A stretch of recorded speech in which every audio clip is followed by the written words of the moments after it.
Monsieur Bataille fait une application trop rapide du fonctionnement du marché américain, du gaz américain, au fonctionnement du marché du gaz européen. Et ce qu'il faut savoir, c'est qu'il n'y aura pas de révolution énergétique s'il n'y a pas de baisse des prix du gaz.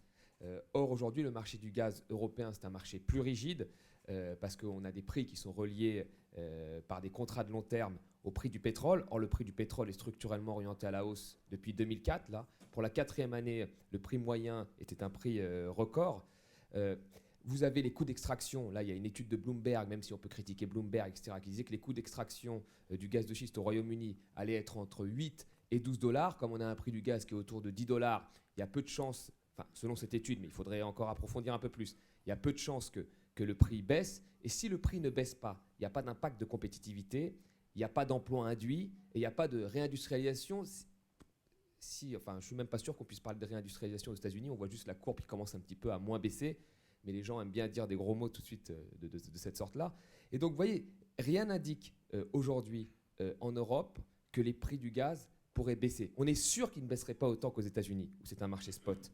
Et s'il baisse de 1 ou 2 dollars, allez, parce qu'il y a une part du spot quand même, et encore, enfin, si le pétrole augmente d'un autre côté, aucune étude scientifique n'a montré que si ça baissait sur le spot et que de l'autre côté on avait le prix du pétrole qui augmentait, aucune étude scientifique n'a montré que les prix du gaz pourraient descendre.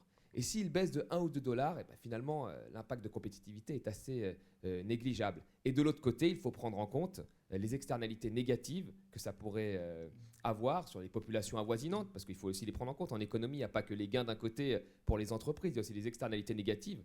On voit par exemple aux États-Unis qu'il y a eu des impacts sur l'immobilier, selon des études du NBER. Un puits fait baisser l'immobilier de 24% dans un rayon de 2000 mètres. Vous avez aussi une étude qui a été faite sur 24 comtés américains qui ont montré que les comtés américains avaient dépensé plus d'argent en rénovation de voiries qu'ils avaient reçu de redevances gazières.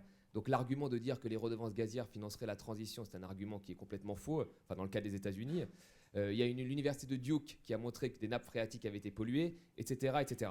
Donc tout ça est aussi à prendre en compte, ce qu'on appelle les externalités négatives, dans le choix de produire ou non du gaz de schiste. Il n'y a pas que les impacts de compétitivité qui sont déjà beaucoup plus limités qu'aux États-Unis qu'il faut prendre en compte pour moi.